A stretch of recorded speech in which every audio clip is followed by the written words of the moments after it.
আমরা আসলে হাতে ময়লার রাজ্যে, সব ময়লা বরিশাল কাউনিয়া ময়লা খোলা এসেছি মূলত গার্বেজ রিসাইক্লিং কতটা প্রয়োজন আমাদের এটা বোঝানোর জন্য।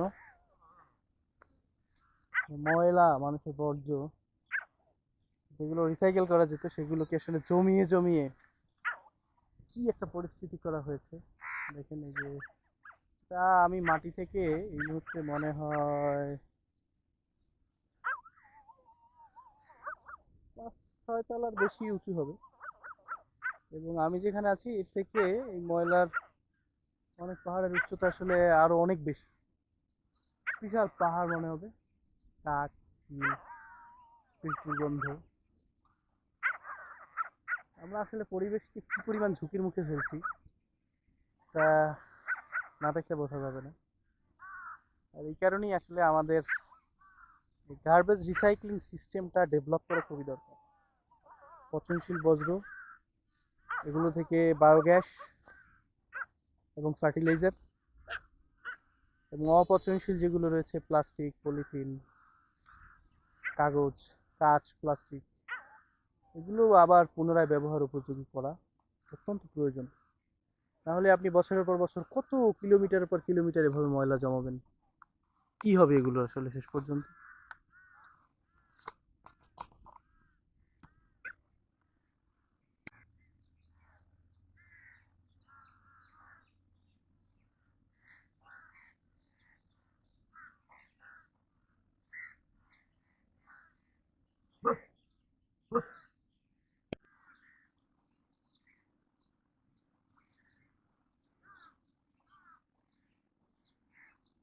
আপনাদের অসুবিধা হয় না?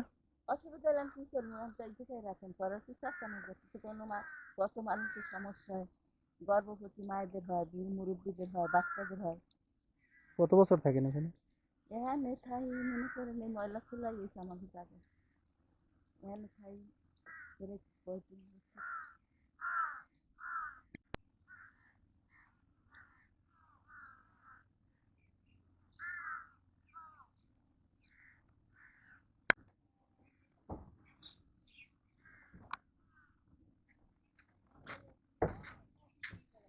যাবে নত এই ময়লার গন্ধ, এখানে কোনো লোকজন আইতে চায় না। এমন 101,000 বার নেওয়া হয়েছে এইরকম করিয়ে। কোনো কোর্ট, কোনো ভ্রুক্ষেপ নেই, কোনো সরকারের, কোনো মন্ত্রী, কোনো লোকের কোনো ভ্রুক্ষেপ নেই। পরিবেশ অধিদপ্তর নামে যে একটা অধিদপ্তর আছে নাই?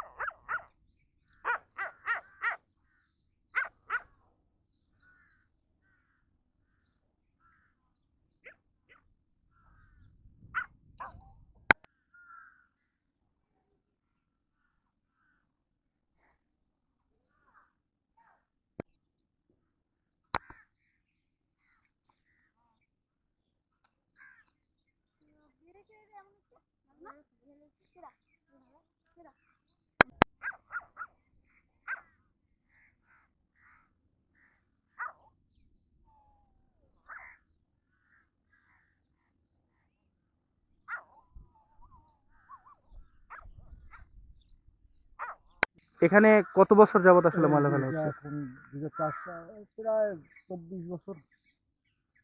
এখানে ময়লার কারণে আপনাদের জনজীবনে কি প্রভাব ফেলছে? আমাদের জনজীবনে ভাই আমরা সামাজিকভাবে আমরা কি বলি, আমাদের যে অস্তিত্ব হুমকির মুখে। মানে আমাদের এইখানে আমাদের অতিথি যা বলেন আত্মীয় স্বজন কেউ আসতে পারে না।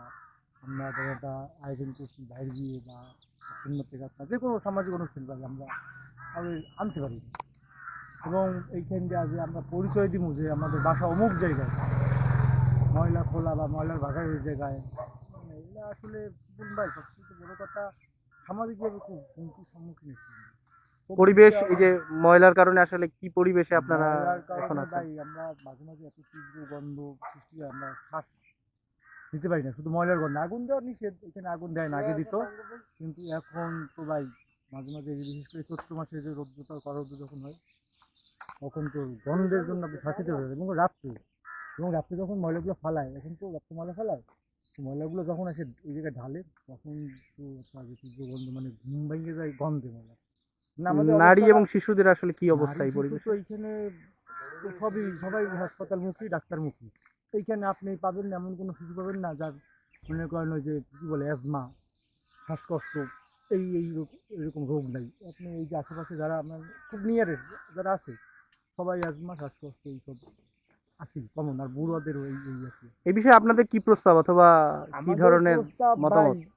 দেখেন এইটা আমরা শহরতলির আমাদের এই যে একটা ইউনিয়ন, চরবাড়ি ইউনিয়নের প্রবেশ মুখ, এইটা এটা এইখানে না নিয়ে যদি সরকার বা সিটি কর্পোরেশনের যে বর্তমান প্রশাসক আমাদের অ্যাডভোকেট বিলকিস শিরিনাপা আছেন, এবং আমাদের মাননীয় পরিবেশ ও মন্ত্রী যারা আছেন, পরিবেশ নিয়ে যারা সচেতন, তাদের কাছে আমাদের আবদার বা দাবি, বরিশাল শহরের পাশে পশ্চিম পাশ বলেন বা পূর্ব পাশ বলেন, শহরের পাশে বিলের বড় বড় কিছু আছে বিলের মতো, ওইখানে যদি জেলখানায় যেরকম উঁচু দেওয়াল করে যদি আপনি আসামি বন্দি করতে পারেন, কিছু আসামি পালাইয়ে যাওয়ার রোধে যদি আপনি বড় বড় দেওয়াল করতে পারেন, তাইলে হাজার হাজার মানুষের স্বাস্থ্য ঝুঁকি বিবেচনায় আপনি ওর চাইতে উঁচু দেওয়াল করতে পারেন। এরকম দেওয়াল করে একটা সিস্টেমে আইনে শহর থেকে বাইরে, এবং পরিবেশ যাতে ঠিক থাকে, ভারসাম্য বজায় রাখে। এবং আপনি যেটা বলছেন যে রিসাইকেল একটা ব্যবস্থা যদি সরকার এরকম ভূমিকা রেখে করতে পারে, আমার মনে হয় এগুলো কোনো বিষয় না।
আমি বহুদিনেরই ভাবছি যে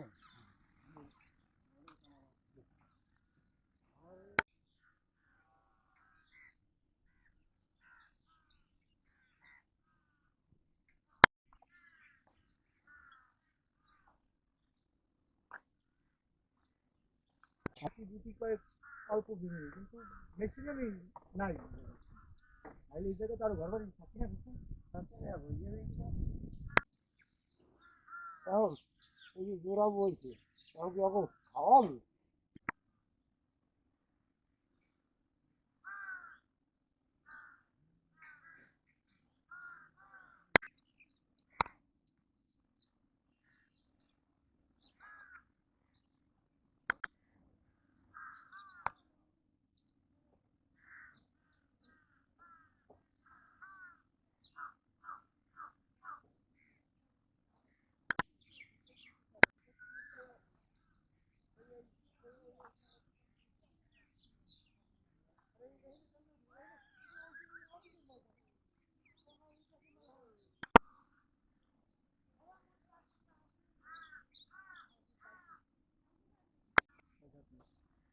ছয় সাত মাস ধরে কাজ করেন?